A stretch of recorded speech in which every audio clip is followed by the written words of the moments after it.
morning. I'm Janet Marstein, founding director of the Institute of Museum Ethics and assistant professor in the MA program in Museum Professions at Seton Hall University. We at the IME are delighted to mark this lovely occasion, our first conference dedicated to encouraging and exploring exciting original research in museum ethics by a new generation of emerging scholars and museum professionals. Our speakers come from diverse academic backgrounds, including law school, MA programs in museum studies, interpretive studies, visual culture theory, PhD programs in history, socio-museological studies, museum studies, and American studies. Most are still pursuing their degrees, though a few have recently graduated. The interdisciplinarity of the group underscores the complexity of museum ethics and emphasizes its reach across all areas of museum activity. Our papers today engage some of the most challenging and difficult ethical issues that our institutions face. But whether focused primarily on emerging stakeholders, new arguments, or changing perceptions, these papers are united in defining museum ethics through embracing one or more of the following values: accountability, transparency, social responsibility, and democracy. At the IME's inaugural conference exactly a year ago, I used voting technology to poll the audience with the question: does being an ethical museum professional also mean being an activist? Attendees with remote clickers voted yes or no, and my PowerPoint instantly registered their response exactly 50-50. The keynote speaker, Richard Sandel, argued in support of activism, but defined it not as a specific political position, but as commitment to human rights. Many, but not every paper that you will hear today has a human rights agenda. All of them do, however, problematize the museum's guise of objectivity. The work of this new generation indicates the scales have tipped. Our keynote speaker today, Glenn Wharton, conservator of sculpture at the Museum of Modern Art and research scholar at NYU, offers up a paradigm of transparency, social responsibility, and democracy through an inspiring participatory conservation project in Hawaii with profound ethical implications for the museum setting at MoMA and elsewhere. I thank him for his generosity, originality, and his obvious love of teaching. Thank you also to those who helped jury the papers and to our moderators and discussants who came from other universities: Bruce Altshuler and Carlo Lamagna from NYU, Alex Bauer from CUNY Queens, and Stephen Lubar from Brown. I am most appreciative of support from colleagues in my own program in the MA program in Museum Professions here at Seton Hall: Petra Chu, Jürgen Heinrichs, Susan Leshnoff, and Charlotte Nichols, the first two of whom are serving on the final panel. I would also like to acknowledge the support of the IME Advisory Group: Michael Supius, Stephanie Hauge, Miriam Lyons-Frollo, Martin Finkelstein, Elaine Walker, Petra Chu, and Steve Miller. There are many students who helped make this possible, including Danny Shalom, Xu Wang, Susan Orr, Leslie Ornstein, Danielle Shepard, Edward Stapley Brown, Michelle Sable, Mark Deemer, Lauren Thompson, and of course this would not have happened without the magically efficient and thoughtful IME grad assistant Lindsay LePrade. I'd like to acknowledge IMLS, the Institute of Museum and Library Services, which supports the IME through a 3-year 21st Century Museum Professionals grant. We are most fortunate to have such a progressive and truly engaged federal agency as the primary source of federal support for our nation's libraries and museums. Thank you also to the Office of the Dean, College of Arts and Sciences at Seton Hall University, and to Paul Fisher and Michael Supius and their team at the Teaching Learning Technology Center, who make our web portal, including the conference videos, such an important learning resource. You can look for the talks from this conference to be posted in about 3 or 4 weeks. This conference is dedicated to Kristen Bellin, who could not offer up a talk for this conference, but who's here today and who is such a great model of strength. I'd also like to announce that on Wednesday, February 3rd, Fred Wilson is coming to Seton Hall to give a lecture. He'll be speaking at 7 o'clock, so please come and hear him in Jubilee Hall on the silent message of the museum. Also, I'll talk more about this just after our second session today, but we will have lunch tables with emerging professionals talking about specific museum ethics issues. Pam Matera from the Tenement Museum, Dara Golpinar, also from the Tenement Museum, Shirkia Howard from American Museum of Natural History, Mark Schlemmer from the Guggenheim, Sylvia Rohr from Carlow University, and Ellen Woods from the Keith Haring Foundation. So there will be tables on specific topics in museum ethics that they will be leading, and I thank them very much for their work. So Petra Chu, our director of the MA program in museum ethics, our MA program in museum professions, will now say a few words, and thank you very, very much.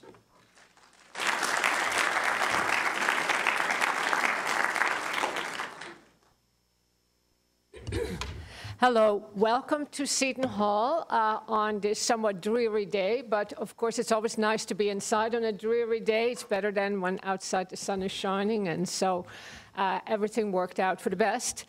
The Institute of Museum Ethics and the Master's Program in Museum Professions are two separate entities at Seton Hall, but they're kind of joined at the hip, a little bit like Siamese twins. Not only is Janet Marstein, the director of the Institute of Museum Ethics, a faculty member in the MA program of Museum Professions, we're also housed in the same building. And our students in the Master's Program of Museum Professions both take advantage of and contribute to the activities of the Institute for Museum Ethics. So on behalf of the students and also on behalf of the students of all other programs who are here, I would like to thank the only person who has not yet been thanked today, and that is Janet Marstein, for organizing this conference, which really promises to be extremely interesting and thought-provoking and exciting. So thank you very much, and let's begin.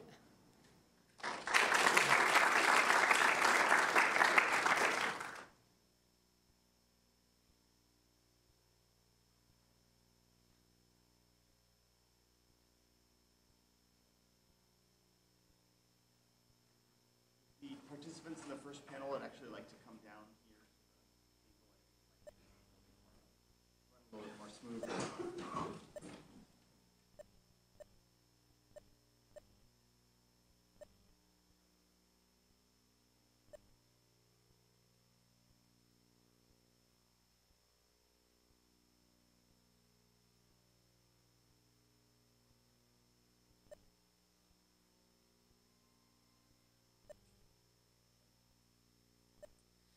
The first session today will be entitled Emerging Stakeholders. And the first paper is by Joshua Gorman, who just finished his PhD in American history at the University of Memphis. His research focuses on museums and the creation of heritage in the service of community and economic development. He has experience in collections care and exhibition creation in the museums at the universities of Memphis and Illinois, and he is currently pursuing new opportunities in programming, exhibition, and collections. And his paper title today will be entitled Universalism and the New Museology, Impacts on the Ethics of Authority and Ownership. Josh. Hey everyone, it's a great room.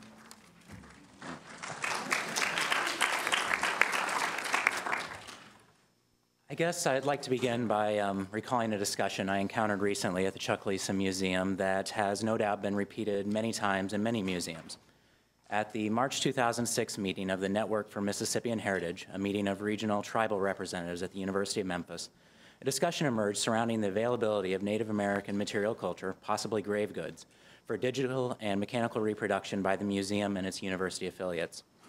A technical partner of the museum, unfamiliar with NAGPRA, much less its language and courtesies, persisted in asking how, if archaeological objects were returned to tribal authorities, could he learn about prehistoric communities, and how might he teach his daughter about the people who made those items? The responses, particularly that of the tribal representative of the highest political stature, eventually became, and I quote, "I don't care if you know anything about me and my people. There are some things that can't be known." This one final frustrated statement, this representative of a single tribal community of eminent importance to my museum, expressed the outright opposition to some of the fundamental assumptions I make about objects in my museum, that we ought to collect objects in order to study them, that we should provide access to these objects, and that we can increase our knowledge of them through contextualization with contingent communities. But most importantly, that we do this because we can know them. I believe the assertion by this tribal authority reveals the crux of the contest between the local and the universal, expressed by the Declaration of the Importance and Value of the Universal Museum and other recent texts. While these documents are traditionally viewed as reactive to repatriation, as a premise for this paper, I believe an important matter for consideration is the construction of what constitutes knowledge and who has the authority to name it as such, control it, and disseminate it. The authors of the Declaration and like-minded apologists are in general opposition to those scholars of the New Museum Studies who, in their description of museums as sites that create and define Western systems of knowledge, shaped a contemporary museum ethic for sharing authority and destabilizing traditional forms of collecting and ownership. Tomislav Sola in Gary Edson's 1997 Museum Ethics noted, quote, "The entire museological concept begins with two questions, what and for whom," end quote. In the sense of what, the epistemological questions such as the one posed above are ethical considerations worthy of our concern. This paper examines some of the ways in which the New Museum Studies raises and answers these ethical questions in the production of a contemporary ethic for museum practice. It explores some of the ways in which the Declaration of the Importance and Value of the Universal Museum and other texts advocating universal culture and encyclopedic museums contradict this ethic. The paper finally proposes some limited paths towards resolving these conflicts. The ideas of the new museology, specifically those that engage and embrace community representation, transparency, inclusiveness, and relevance, are built upon an idea that universal constructs from global context are rarely appropriate entries into the daily lives of the people who visit, use, and are represented within museums. The emergence of the new museology has attempted to establish that sharing of the museum's authority is a worthwhile endeavor. Among the scholars who emerged as part of these new museum studies is Tony Bennett, who, in the exhibitionary complex, examined the role of late 19th century museums and exhibitions in the creation of public national consciousness. Bennett described the exhibitionary complex as a mechanism for creating citizens by demonstrating the role of the visiting public in the creation of power. Bennett identifies anthropology and the displayed manifestations of anthropological research as the central ideological component of late 19th century imperialism. Bennett's concept of the exhibitionary complex was particular to Western European national collections, but has become the foundation for a more general framework that examines the museum as part of a broader assemblage of heritage institutions that create ideas of nation and citizenship through public exhibition and the selective curation of objects. Museum educator Eileen Hooper Greenhill approached the construction of knowledge in her museums and the shaping of knowledge, which makes an Foucaultian argument for museums as key sites for ordering the epistemological systems of the Enlightenment and modernity. She argues that organizational methods of museums shifted from a Renaissance model to one that required hierarchy and contextual dimension. These are the same ordering models that are inherent to establishing colonial contexts and subsequent ideas of race, nation, and gender. Hooper Greenhill co-located the ordering impulses of the modern era in museums that publicly exhibited the legacies of the nation in the world. Besides shaping and defining what constitutes knowledge, museums became recognized as spaces that defined difference and made it visible. Consistent with gender, queer, and post-colonial studies, museums became understood as sites that created difference from a controlling point of view in accordance with the contemporary definition of citizenship prevailing at different historical moments. The historicization of museums and collections has diverged into several strands in the new museum studies. Stephen Wheel's famous note that museums shifted from being about something to being for somebody reflects the general postmodern incredulity with the museum as meta-narrative and the resulting emphasis on sharing authority and shifting accountability. These studies introduced the idea that the Western concept of a museum, specifically the idea represented by the great national museums, were central components of Enlightenment and colonial epistemes. These museums are the spaces that created and maintained the idea that objects might be sources of knowledge and were capable of structuring ideas of community, culture, and race. These led directly to standards of ethical introspection to understand how the museum created inequalities and might correct them. Within this ethical construction of the new museum studies, non-Western epistemologies, the core of some repatriation arguments, must be acknowledged and considered. In 2003, the Bizot Group contributed to the Declaration of the Importance and Value of Universal Museums, in which they justified their existence as encyclopedic museums. They declared that their museums seek to represent the wholeness of humanity throughout history with collections that exhibit and demonstrate the entirety of human creativity and effort. Their premise is that value in objects acquired from peoples across the globe lies in their reference to one another. These institutions, all located in large Western financial centers and capital cities, suggested their centrality facilitates access to objects by all people. The Declaration makes 4 basic arguments. It requires contextualization of objects in the creation of knowledge. It recognizes the museum as a space where objects acquire context. It makes claims to the historic legality of collections practices, and it problematizes the notion of cultural patrimony.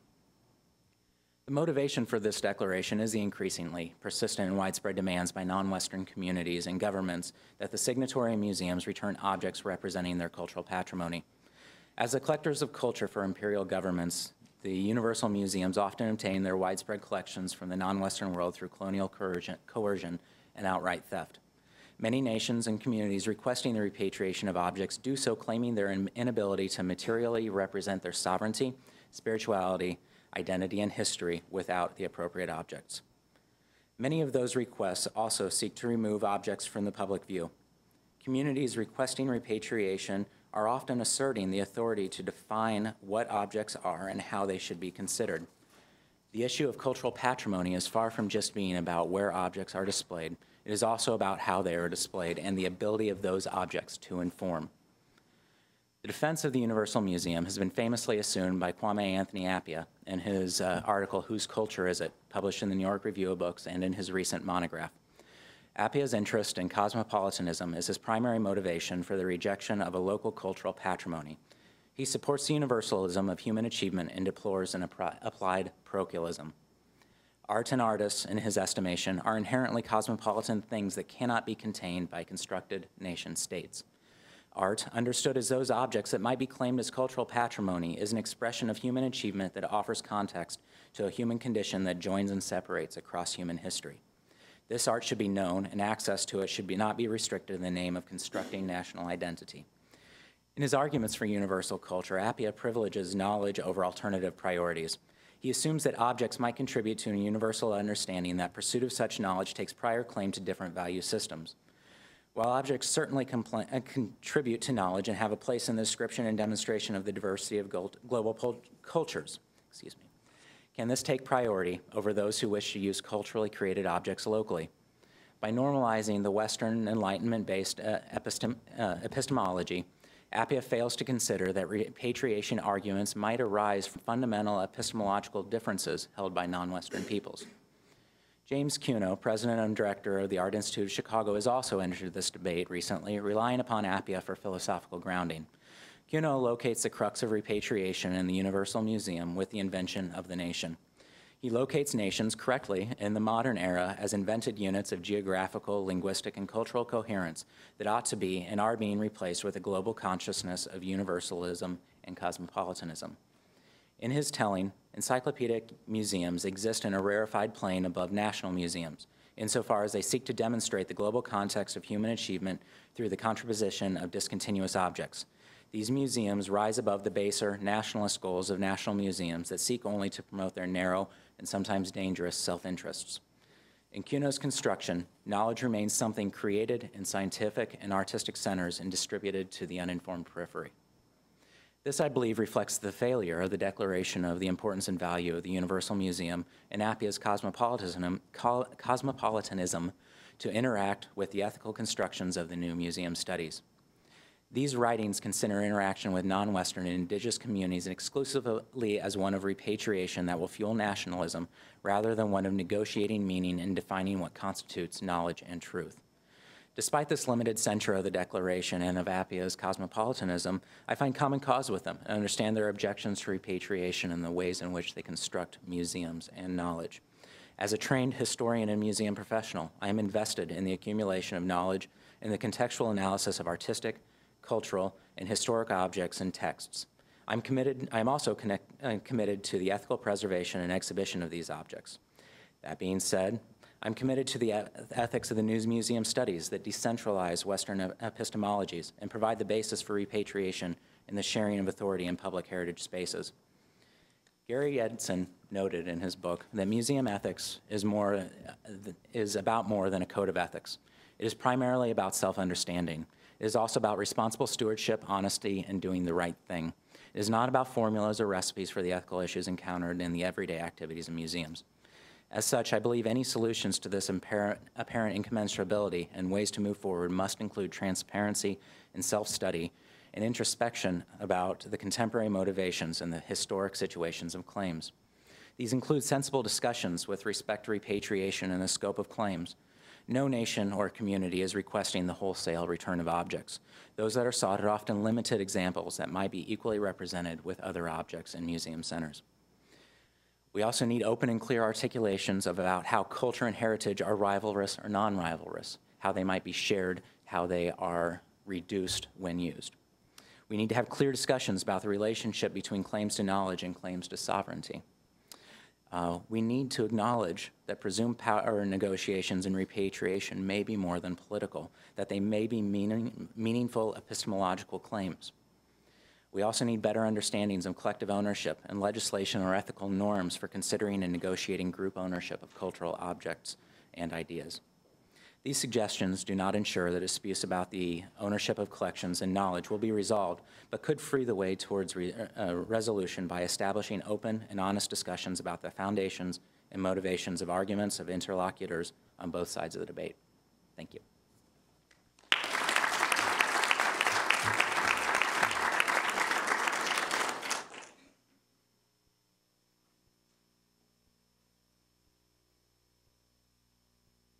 Thank you, Joshua. The second paper today is by Jennifer Zazo, who is a park ranger in the interpretive division of the African Burial Ground National Monument. She earned her BFA from the School of Visual Arts, certificate in management and museum collections through the Smithsonian Institution, and an MS in communications from the College of New Rochelle, and an MA in museum studies from New York University most recently. Ms. Zazo spent 5 years working as the director of the Castle Gallery in New Rochelle, New York, where her work as a curator began. She has curated several exhibitions, including From Africa to America, Visual Reflections on the African Diaspora, and The Black Madonna. Today, her paper is going to be entitled Descendant Stakeholders, the African Burial Ground National Monument and the Civic Engagement Initiative. Thank you, Jennifer.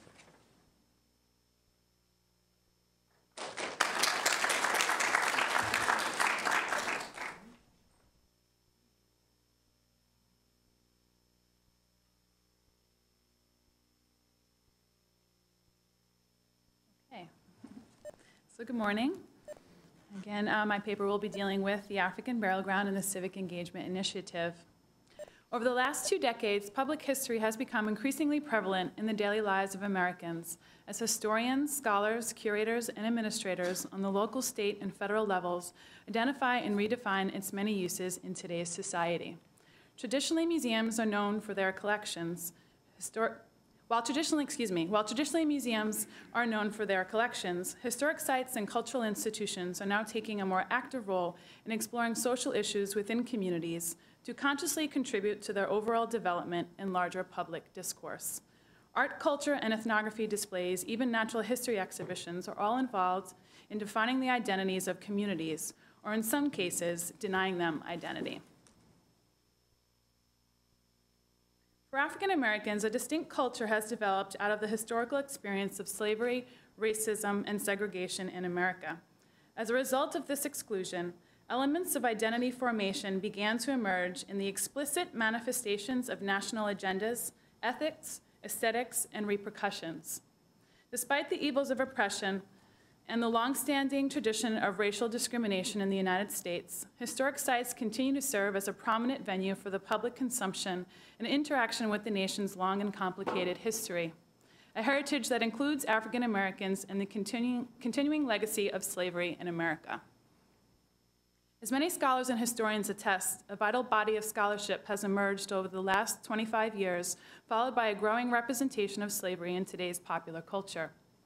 As a result, this upward interest has spurred a diplomatic directive in American politics, most visible through the changes manifested in government agencies and federally funded institutions. While engaging the public is not a new practice for museums or cultural institutions, the National Park Service elevated their level of commitment to the public with the implementation of the Civic Engagement Initiative, formally establishing it as the fundamental base for the development of park management plans and program structure. Inspired by the NPS Advisory Board's report, Rethinking the National Parks for the 21st Century, the Civic Engagement Initiative was conceived in response to an alarming number of challenges affecting the agency. Born out of a workshop organized by superintendents, educational and interpretive specialists, and resource professionals of the Northeast region, the initiative sought to create a more mindful process of doing business, described visiting scholar, author, and collaborator Edward Linenthal, who worked on the service's civic engagement and public history project since 2002. Civic engagement has always been a part of the institutional structure of the NPS, as Linenthal explains, although it was not always business done with great sensitivity. Some of the most successful case studies in civic engagement reveal the tremendous energies expended to repair relationships with local communities that often felt disenfranchised by the National Park Service. The African Burial Ground National Monument provides an interesting case study with which to explore these issues.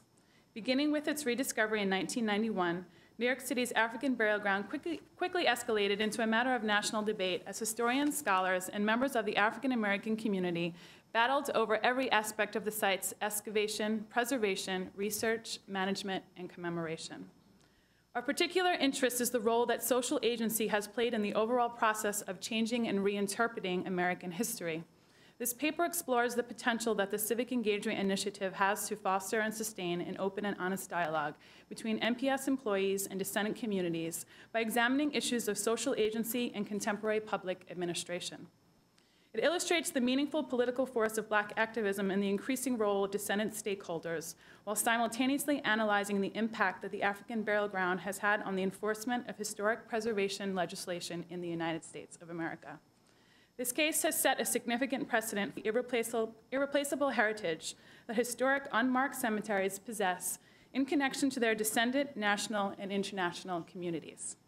The National Park Service remains central to discussion because of their founding and ongoing mission.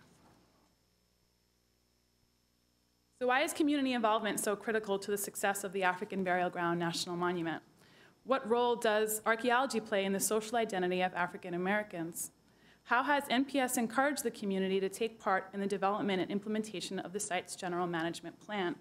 What significance does the emerging role of descendant stakeholders possess for the future of museums, historic sites, and cultural institutions?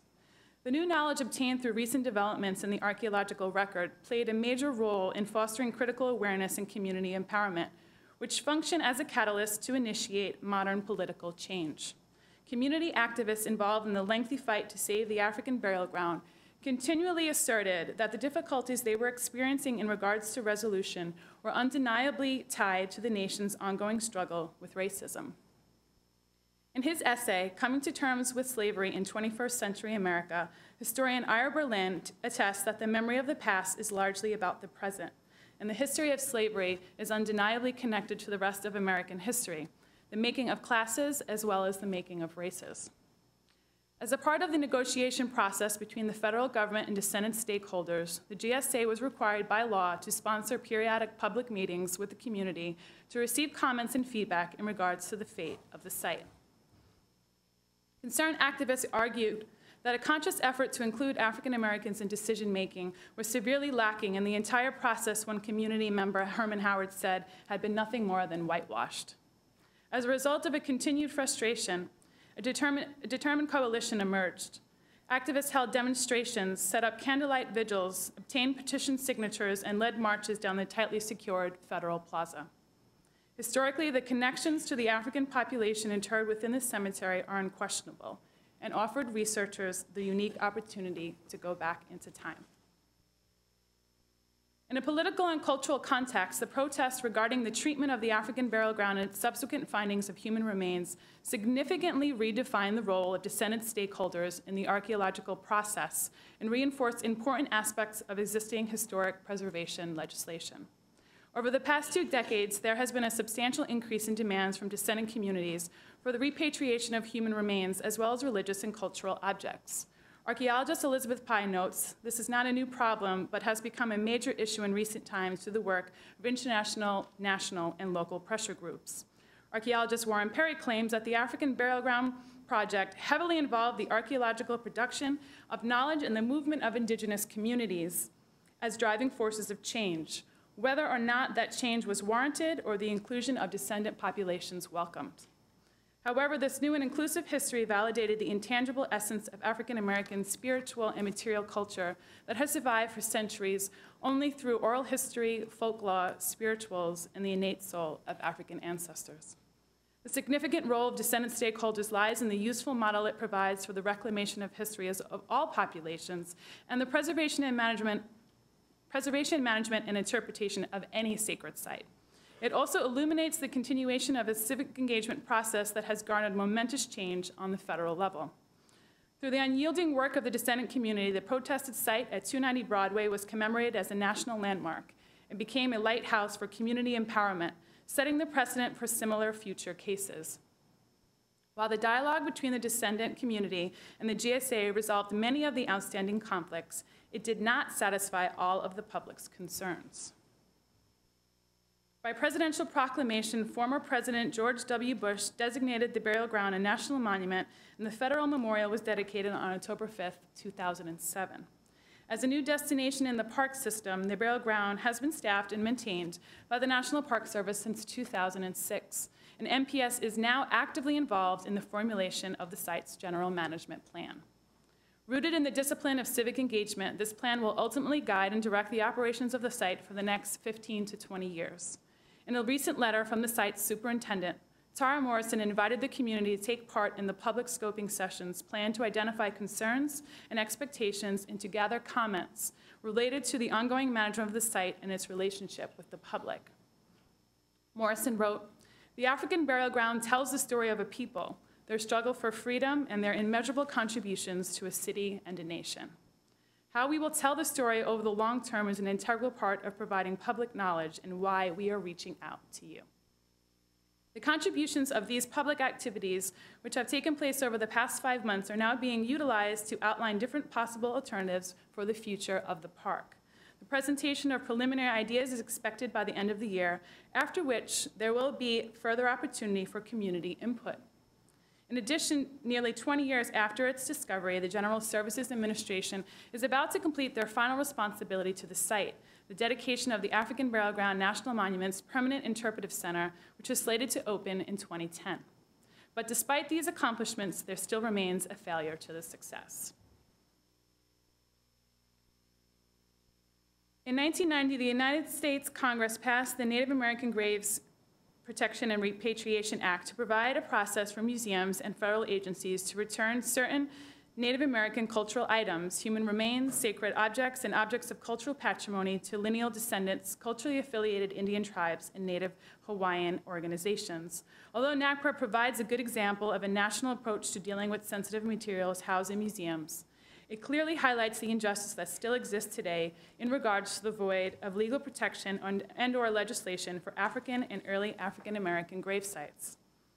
The newfound protection of the burial ground, however small in comparison to NAGPRA, was achieved as a result of the community protests that ensued in Lower Manhattan during the early 1990s. This fact underscores the important socio-political responsibilities of Black activism in America and why community involvement is so gravely integral to the success of this national monument. Today, the challenges for the park and the Civic Engagement Initiative include finding ways to reach an even broader constituency, both inside and outside of the African American community. as well as the difficult task of re-engaging descendant stakeholders that have since become disaffected by the memorialization and federal management of the site. To a large degree, the control of the resource by NPS is seen as a removal of power from the descendant population, a dynamic shift in the power relationship. There is also an added sense of spiritual loss that the imposition of the government has placed between the community and the sacredness of this historic burial ground. What is conceived as a contemporary example of colonialism has not gone unnoticed. In an attempt to successfully engage all members of the community, including those with unfavorable opinions, the National Park Service has contracted Justice and Sustainability Associates to design and implement an impartial, multi-stakeholder agenda and decision-making process in regards to the General Management Plan. The focus of JSA's team is to employ alternative dispute and conflict resolution techniques in the civic engagement process related to achieving sustainable community development. While the long-term results of this process have yet to be seen, the attention to finding a trusted solution clearly exhibits a true sense of lasting commitment to the civic engagement initiative on behalf of the National Park Service.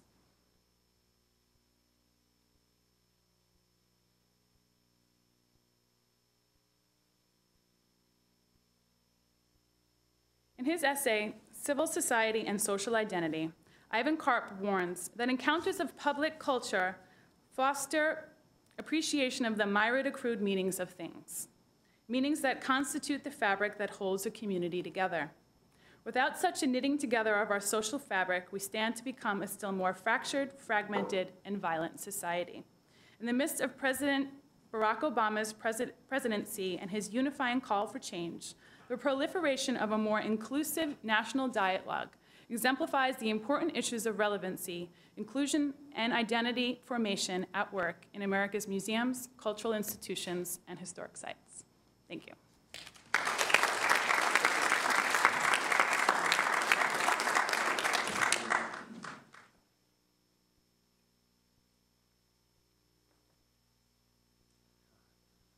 Thank you, Jennifer.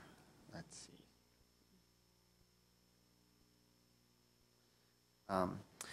The next paper, I suppose.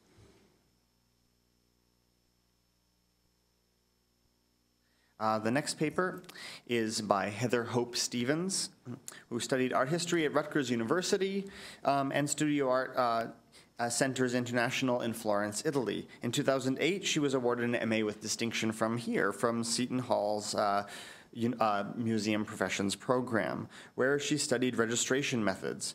Currently, Heather Hope is a second-year law student at DePaul University College of Law in Chicago, where she is working towards a certificate in intellectual property, arts, and museum law.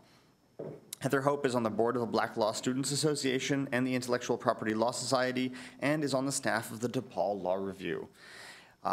Heather Hope's paper today is entitled Walking the Wire, Balancing Moral Rights and Artist's Vision After VARA.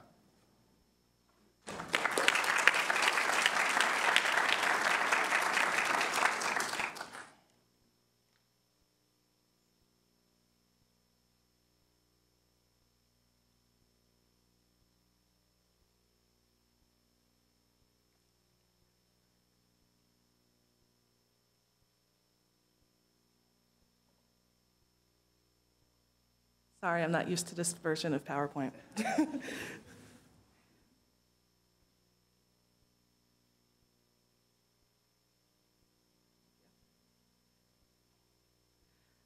The statutory adoption of moral rights into the Federal Copyright Act granted certain artists the right to attribution and integrity.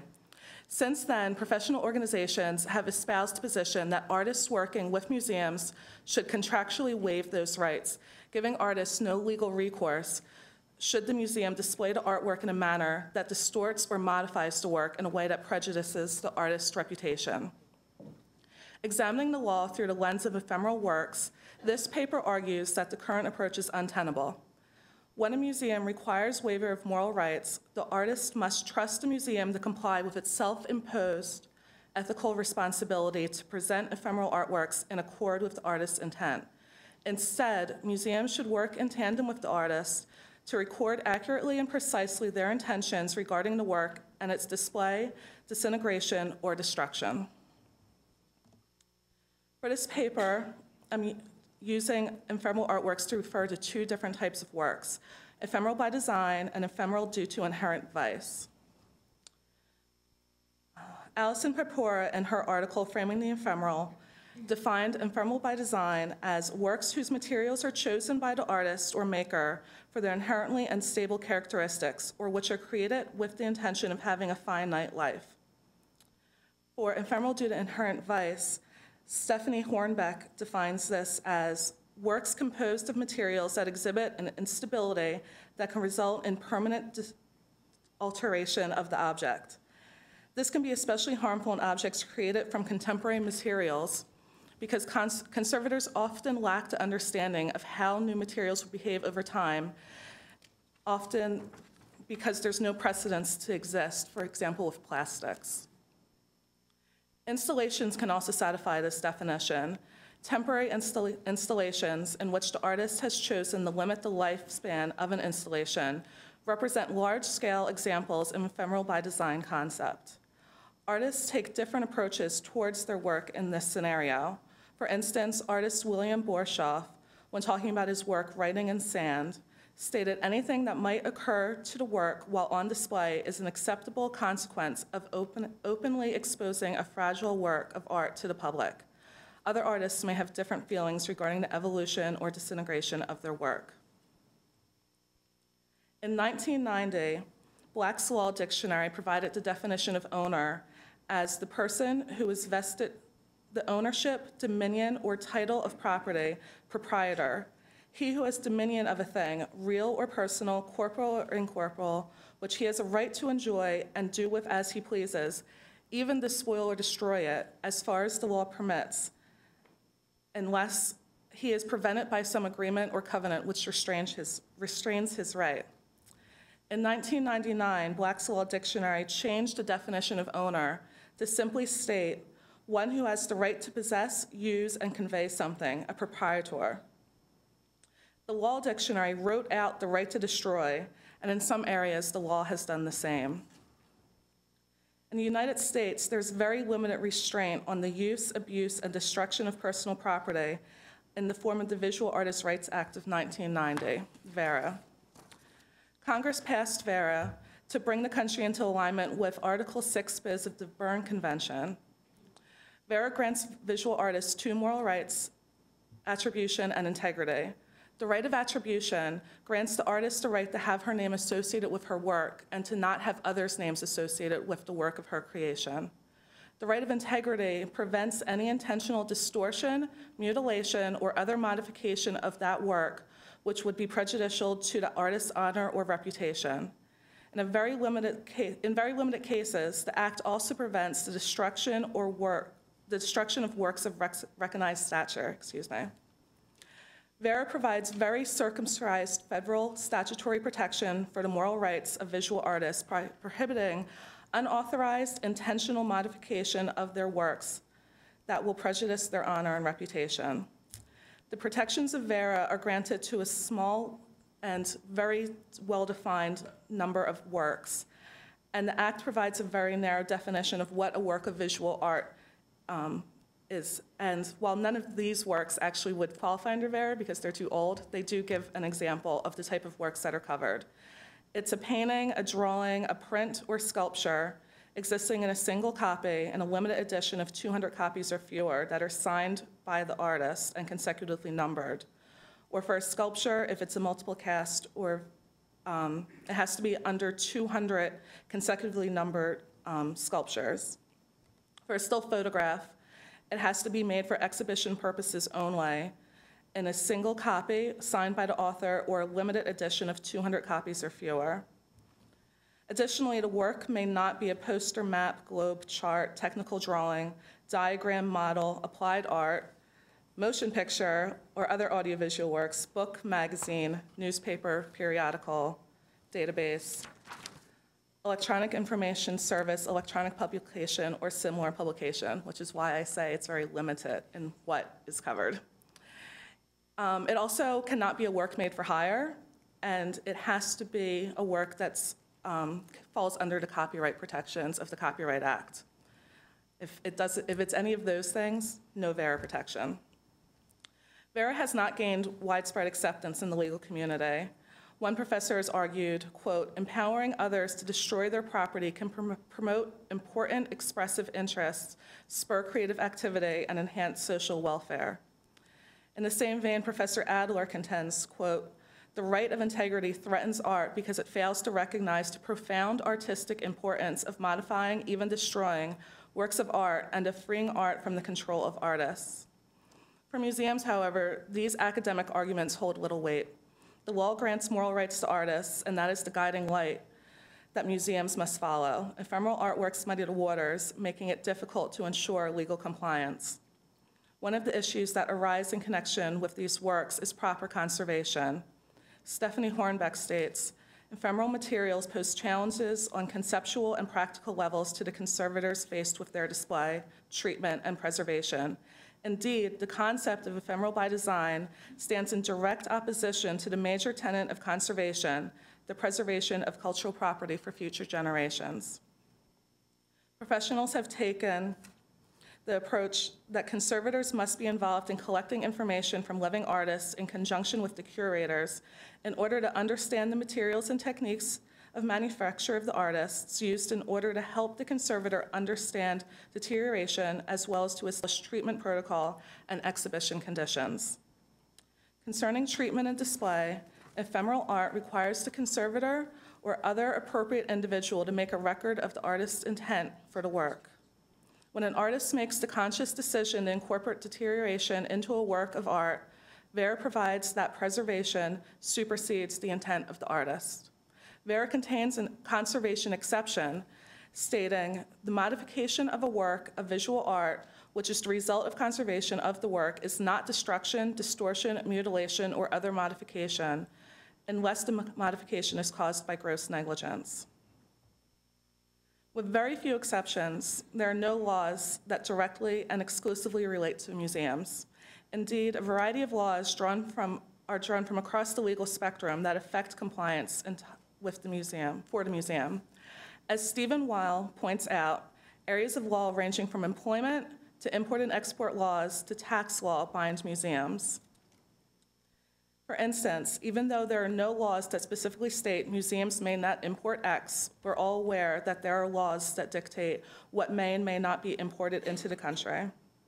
In the same manner, VERA pertains to museums, even though it does not specifically address museums and collecting institutions.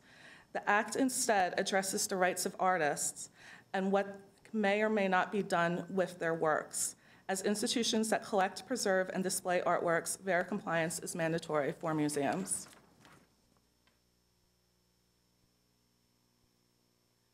Among all institutions impacted by VERA, museums are in a special situation.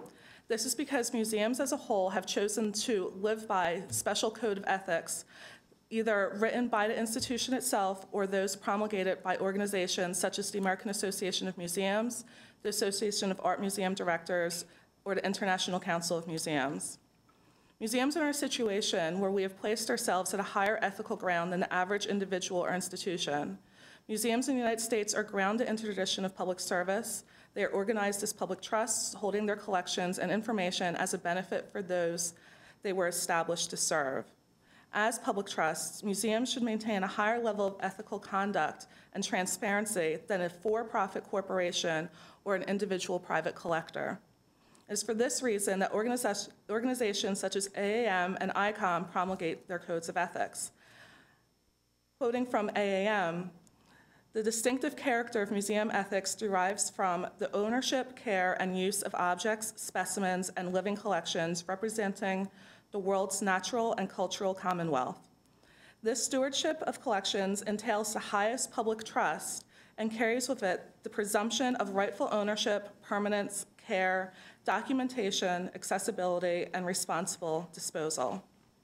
VERA's protection of attribution could be interpreted to fall directly under the AAM Code of Ethics, as attribution is linked to the concerns of documentation and scholarly research. Additionally, the AAM Code of Ethics places an emphasis on permanence and care, both of which could be interpreted to fall within VERA's protection of integrity. Regarding ephemeral works, museums can look upon the right of integrity protected by VERA as a legal dimension to the self-imposed ethical responsibilities. Museums make a good faith effort to present artists' works in the manner most in line with the artist's intent. The right of integrity grants artists the right to, quote, prevent any intentional distortion, mutilation, or other modification of the work which would prejudice to his honor or reputation. This right is limited to public presentation exception, which states that the modification of a work of visual art, which is the result of public presentation, including lighting and placement of the work, is not a destruction, distortion, mutilation, or modification, unless caused by gross negligence. The art does not define these clauses, and judicial interpretation has not fully settled what the terms mean. However, VERA's plain language suggests the Act's intent regarding the right of integrity, even in light of the public presentation exception, approximates the ethical responsibility to display artworks in compliance with the artist's intent. Despite this correlation between legal and ethical responsibilities, many professional organizations encourage museums to have artists waive their VERA rights. For instance, AAM's Sample VERA Waiver Form requires artists to waive voluntarily all rights to attribution and integrity with respect to the work and any and all claims that may arise under VERA. In addition, the Registrar Committee of the AAM has an agreement for commissioned installations and artwork, which states, the artist hereby specifically waives any and all rights that may be granted under VERA and understands that the artwork may be destroyed unless the artist removes the work as dictated under the terms of the contract.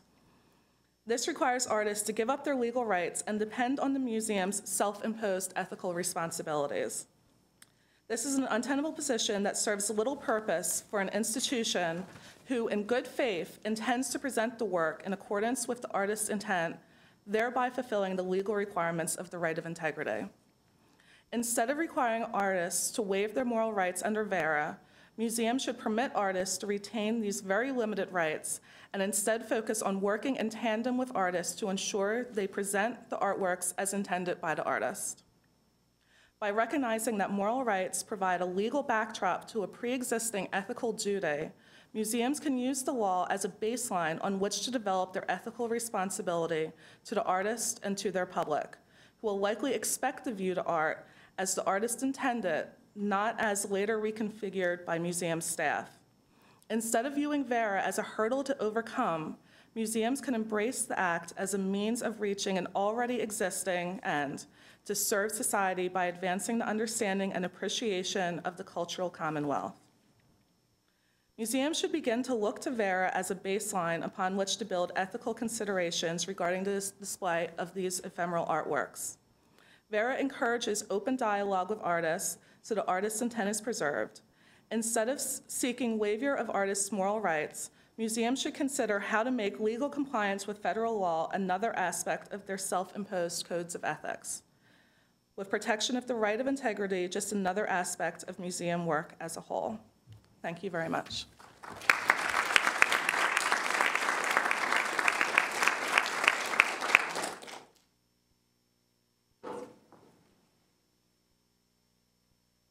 Thank you, Heather. Oops.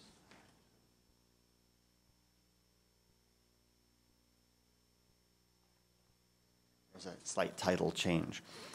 Finally, the final paper in this session, and after which we'll have 15 minutes for discussion and questions. The final paper in the session is by Leontine Meyer van Mensch and Asunciao dos Santos. Leontine is a lecturer in theory and ethics of heritage at the Rijnvaart Academy in Amsterdam. She's worked as a lecturer in museology at the European University in Frankfurt in Germany, and in several exhibition projects and museums in the Netherlands, Germany, and Poland. Her main research interest concerns the usage of the past in post-transformation countries, and her PhD research at Lusofana University in Lisbon focuses on the development of the theory of museology in Central Europe before and after 1989. Paula is a lecturer on theory and ethics of heritage at the Rijnvaart Academy also. Her main field of research is sociomuseology, dedicated to the study of the social role of museums and heritage. As a field practitioner, she is specialized in community museology and knowledge networks. Her PhD research at the University Viadrina, Frankfurt, focuses on the theory of heritage and community development. And their paper is entitled New Challenges, Different Priorities, Analyzing Ethical Dilemmas from a Stakeholder's Perspective in the Netherlands.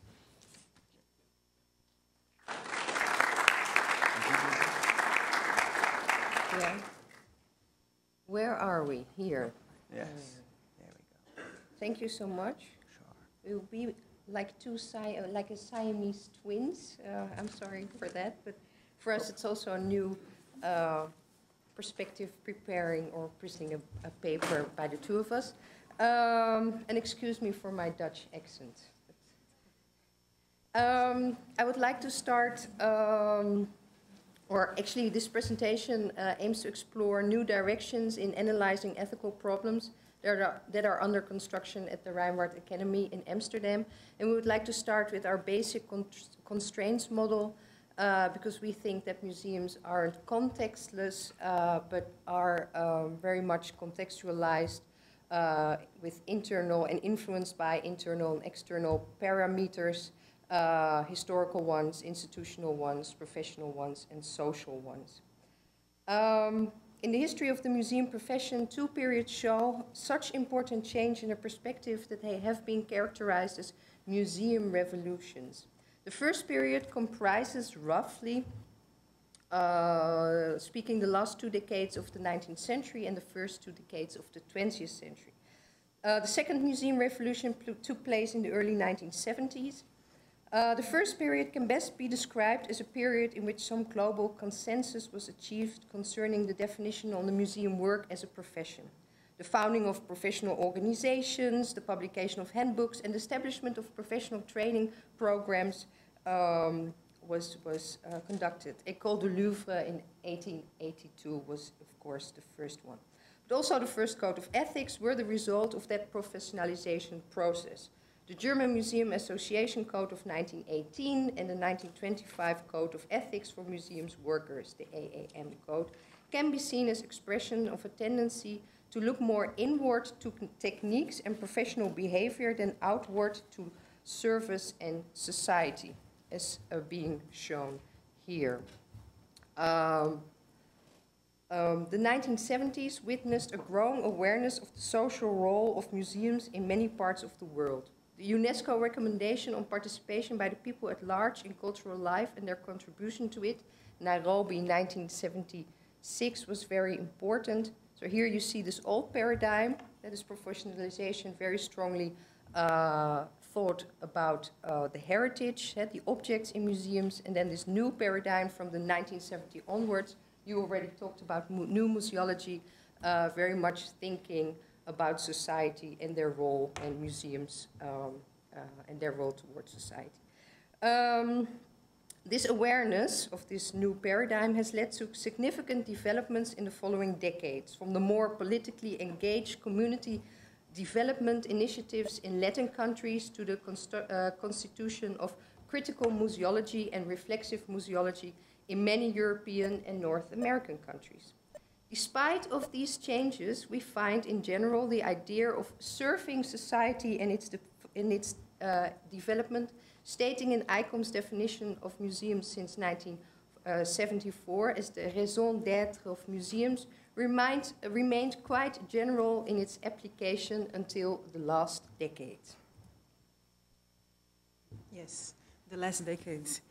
Sorry for my Brazilian accent. I live in Holland, but I'm from Brazil originally. So Leontino told you a little bit about this idea of the first museum revolution and the second museum revolution, and this changing paradigm or this social awareness of museums. But still, we, from our building at the Rijnwaard Academy in Amsterdam, we find it still very broad, but we always notice that from the 90s on, a very big change took place in the world of museums worldwide, and we are labeling it the new participation paradigm since the 90s in museums. Some of the speakers already referred to this change, and this change you can see different evidence of this change in many parts of the world. A good example are the social inclusion policies, end of the 90s, the rise of indigenous claims in the United States, Australia, Canada, the work with source communities, the growing multiculturalism in European cities. These are all changes in the world that actually, in different degrees, they created a new pressure in museums. And then the idea of participation changed very strongly from the 90s. And generally speaking, in the 70s already many changes took place, and the Latin countries, they were even more political, but then in the 90s these ideas were spread in the museum world as a whole. And maybe because of that, we can even talk about a third museum revolution.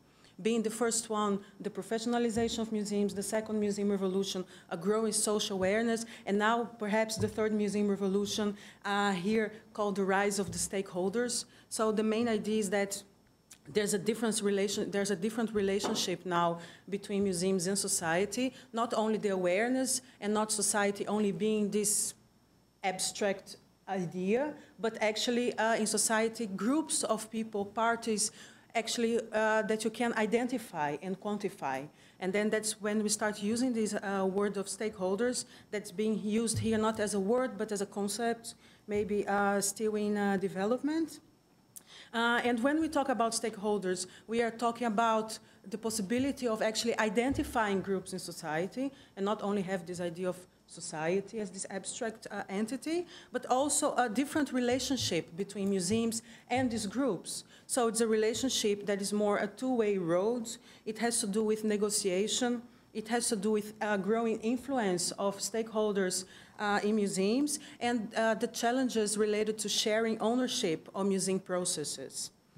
Some people would say there's a growing democratization of museological tools, of the tools of working with heritage. It doesn't mean that this democratization stands for equality in these relations, and that actually this problem in equality or inequality that gives birth to new challenges in the ethical dimension. What I forgot to mention also is that, of course, museums and heritage institutions always had stakeholders, but the idea now that you have these stakeholders are multiplying. So we have the traditional stakeholders, for instance, the museum donors or the board or the government or the sponsors, but now besides these, you also have other groups that each time more have a bigger influence in museums. And another important idea is that they don't only have to do with museum visitors. So from the other side of the planet, they can also have an influence in your museum. The Rijnwaard Academy, maybe something, a short contextualizing of the Rijnwaard Academy. We were founded in 1976 as a new style museum training program, offering a full-time year bachelor in heritage studies and since 1994 an international master in museology. The curriculum was conceived as an alternative to the academic subject matter-based curatorial training programs. Both programs, so the BA and MA, are grounded on a concept of professionalism as the balance between theory, practice and ethics, aiming at training reflexive practitioners to be employed in the wider heritage field. The program works with 5 perspectives: professional development, collection development, audience development, product development, and sustainable development. Very much in an integrated approach on heritage and heritage institutions. Behind these perspectives lies the conviction that the process of attributing heritage values, the process of musealization, is not exclusively a responsibility of heritage professionals, it's a responsibility of the source community itself, as well as other stakeholders. We see the role, and Paula already addressed that, of the professional as facilitator, an agent, rather than one-sided authority. As future professionals, the students learn to be open to new definitions of heritage and new approaches for the care and communication of heritage. The teaching of ethics benefits from and is a result of the dialogue between different modern streams of ideas about museum museology and professional ethics that have emerged since the early 1970s and continue to develop. Although somewhat artificial, I know, these schools can best be described as the Central European, Anglo-American, and the Latin American schools. especially due to the appointment of lecturers who were strongly influenced by these modernization movements and the exchange between them. The Academy managed to create a hybrid perspective of museums and heritage. This perspective is characterized by an interaction of traits such as the theoretical reflexive approach of Central Europe, focuses on the process of musealization, the information structure of cultural heritage and its link with its collective memory, and the Anglo-American school, discussing the relationship between museums and the public. But what does that mean in the sense of our case study? Shall we start with that? I would take you now to The Hague. In November 2007, the director of the Municipal Museum of The Hague, Wim van Krimpen, ordered a series of photographs and a film by the Iranian-born artist Soura Hera to be removed from an upcoming exhibition shortly before opening. And why did he do that? This was the part of the exhibition. She took a picture of a series, 5 series of picture. It was called Adam and Ewald, and it portrayed an Iranian gay couple wearing masks of the Muslim Prophet Muhammad and his son-in-law Ali. This is the series of the Jewish couple. This is the series that actually was taken out by the museum. So they had love, homosexual love in different religions, and these were the series that were taken out, especially these 2 pictures, mainly because it portrayed a gay couple in the Muslim context, and also they were wearing these masks that portrayed Muhammad and Ali.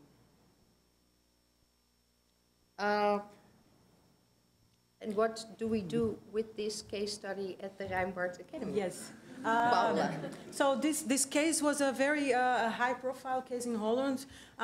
There were maybe 2 or 3 years of very warm debate around it, and it's a very interesting case to understand how actually our whole idea is that what makes something ethical or not is not only maybe complying with the norms that are developed by our peers, our other museum professionals, but actually the idea of what makes something ethical or not is this possibility of sharing this understanding among stakeholders. Maybe if stakeholders, they don't agree, or if there's a lack of negotiation, actually you're going to end up with conflict and distrust. So ethics not about only following some norms, but actually being able to share and agree on them at every case. So what happens that a day before the opening of this exhibition, the director of the museum saw an interview that the artist gave to a newspaper, and she was actually saying the museum is very brave to have these pictures because besides the Muslim issue, I'm portraying Muhammad and Ali, but the director of the museum didn't know about it. So he took out the pictures a day before the opening of the exhibition. It was a Van Krimpen gave then an interview to the daily Dutch newspaper that he said, well, I took them out because they might be upsetting to members of the Muslim community. Yes, and it was an initiative of the museum. It wasn't, he didn't do it after the Muslim community said something to him. But what came after this was even more interesting. What we had was the artist herself going back to the newspaper and saying that the museum was afraid of reprisals from the community. And this whole case blew up actually with newspapers accusing the museum of censorship. I quote, "Of course he's afraid, but he won't admit it. He chose fear. An Islamist minority now decides what is and is not on display in the museum." And after that, the museum, from that point on, the museum just spent the whole case trying to defend itself from accusations. So, for example, the media said this is censorship, and then he comes back saying, no, I actually took it out because it's not really good as an art, as art. But he accepted to buy it. He said, no, maybe I can buy it later. I can buy it, but not to show it. So the whole case got out of hand, and later he was accused of being afraid and said, no, I have to think of my staff security, but the staff was never asked. So it became a very confusing case. And in this sense, we think this case can actually support our hypothesis. So here we kind of splitted the museum as an agency. Yeah, we don't see the museum necessarily as a stakeholder. The museum provide stakeholders, so the staff or the curators, but the museum as this agency through which this negotiation should be happening, and they didn't. So the different stakeholders and the lack of understanding between the stakeholders or lack of negotiations that actually create all the issues around this case. So in our opinion, this case shows how negotiations are important, and in this specific case, the museum was being accused of censorship. And of course, the whole debate happened in the media. It didn't happen in the museum, but the media wasn't a ground for negotiation. It was only a ground for conflicts. There was never dialogue happening. So newspapers accusing the museum of censorship, and of course, in Western society, this idea of freedom of expression being portrayed as a dominant or as an achievement of civilization. But if you're confronted with other types of values, you understand this is just a dominant value, that you can still negotiate. Maybe it's better not, but there was no, at any moment, any understanding of the role of this art world or the media as a stakeholder of this conflict. So we ended up polarizing the whole discussion into the whole censorship subject. And the museum, in the beginning, the museum was very clear about, no, this is our, I'm an agent. Museums have to make decisions every day, so this is the decision I make to take these pictures out, these photographs. And later on, because the reaction of some of these stakeholders, they were so strong, the museum director, he kind of lost grip of the subject, and he started only trying to defend himself from accusations. What we tried to achieve by this case study, that we tried to show that the ethical dimension of museum work cannot be simply described in terms of public trust, because they are just two different interest parties. Yes.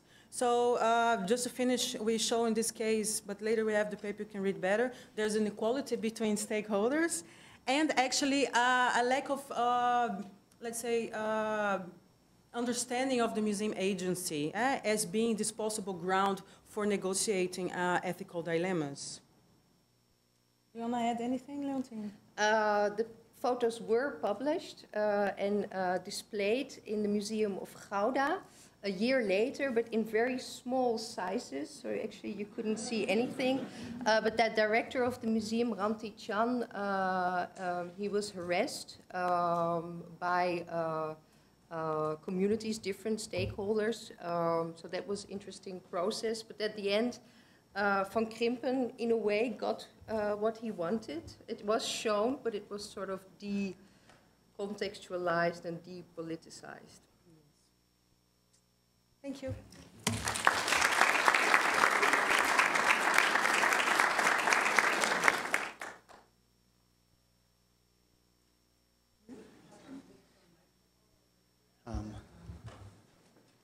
We have a, cool, all right. Excellent. Thank you very much to all of our speakers. It was really an excellent, engaging opening session. We're not too terribly behind schedule. We have several minutes to open up the floor to discussion about the issues raised by either one or several or all of the papers. If you want to raise an issue, and I just ask that you come down to the microphone to perhaps voice your comments, and if you want to pose them to one or more of the individual speakers, that would be great. Are there any initial questions or comments? Don't be shy. Hi, I'm Petra Chu. I have a question for Heather Hope. Why are museums so interested in having artists waive Vera? What's so threatening to museums about Vera? Is this on? Is it working?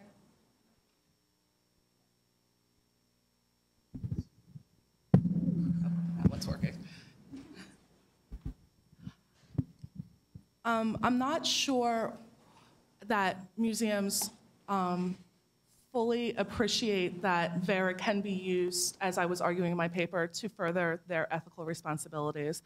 I think that museums see it as a potential legal liability that they're afraid to face, because there are issues that are raised whenever a new law is passed, especially one like VERA, where there's been so little cases that have been brought under VERA. So it's not always clear if something were to happen, how the situation would come out, how the courts would decide a case if an artist brought a case against an artist. There's been very few cases so far, and I think it's just fear of the unknown and not wanting to open themselves up to. There's so many legal liabilities that face museums on so many different levels, from collections care to having the public in the institution, issues of torts if someone gets hurt, contract problems with employees. There's just so much that goes on in a museum every day. And having this law that it's really not clear how all of the different phrases in the law will be interpreted by the courts, it makes it very difficult to cover all of your bases for liability. So I think because of that, they find it's just easier to get the artist to waive the rights. For you, Heather, do the artist's VERA rights cease at the artist's death, or how does that? Yes, unlike copyright, right now with the Sonny Bono Act, copyright is for the lifetime of the artist plus 70 years, with a couple variations. But with VERA, it ceases at death, unlike in Europe, where in some countries they're perpetual. Renee, if you could come down to the microphone, that'd be great. Thank you.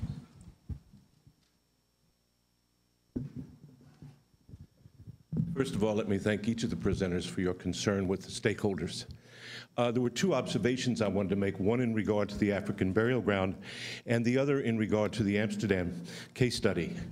One of the continuing difficulties of the civic engagement at the African burial ground is that there are some very, very strong divisions among the stakeholders, that there are members of the community of activists, the African descendant community who were involved in assuring the memorialization, who have become sufficiently disaffected by the loss of power, by the loss of ability to define, that one of the challenges that the memorial faces continuously is to try and find ways to bring that disaffected community back into the memorial to offer their contribution.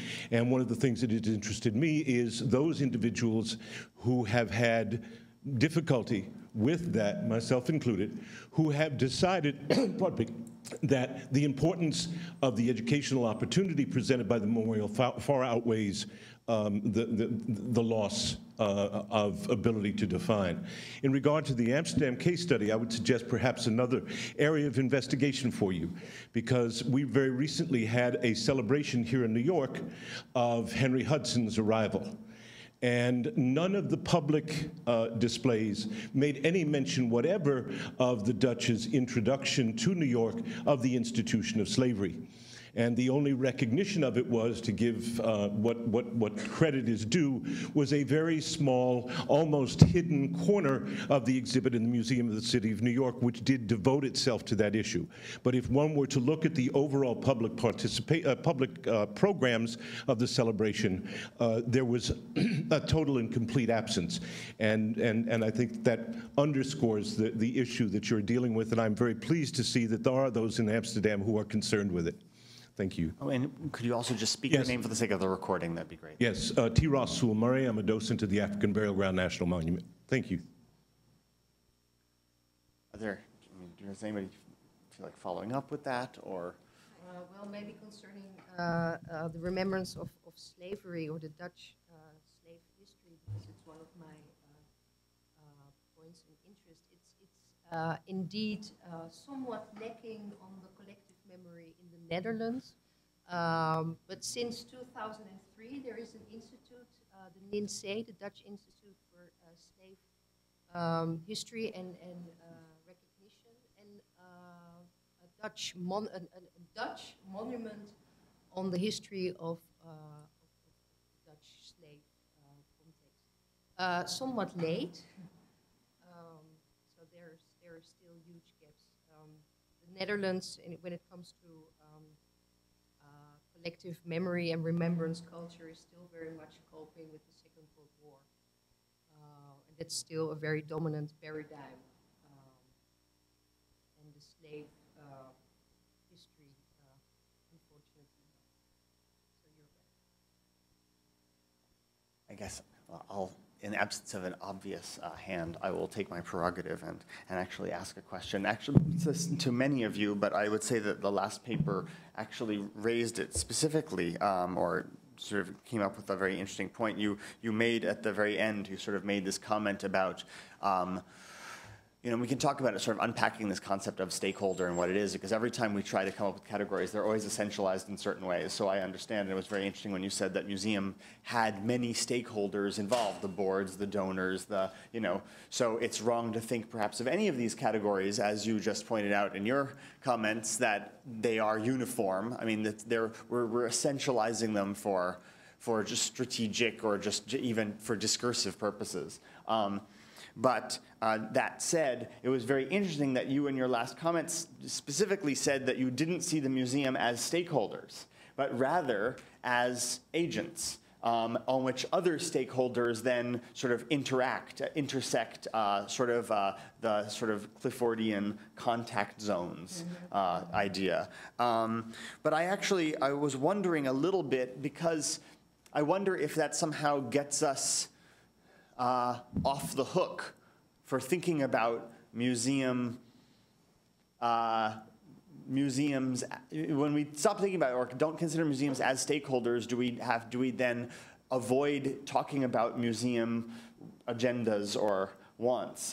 Because, no, let me just say, because so many times that in this conversations about stakeholders, when the museum voice is brought in and considered and debated, et cetera, even in cases of the Universal Museum, Appia, et cetera, it's always as reactive to the needs of other stakeholders, and not really, no longer are we thinking in that original paradigm or whatever of what are the specific goals and agendas of museums in a sort of constructive, positive way? So does that eliminate their ability to play a constructive role? That would be my sort of question. No, not at all. Actually, I think we meant the opposite. That when we say museum is an agency, I think a museum is an agency, is an interface. Yeah, independently from how many stakeholders it delivers. It's an interface. I mean, it has its own language. So whatever it does, things happen through that agency.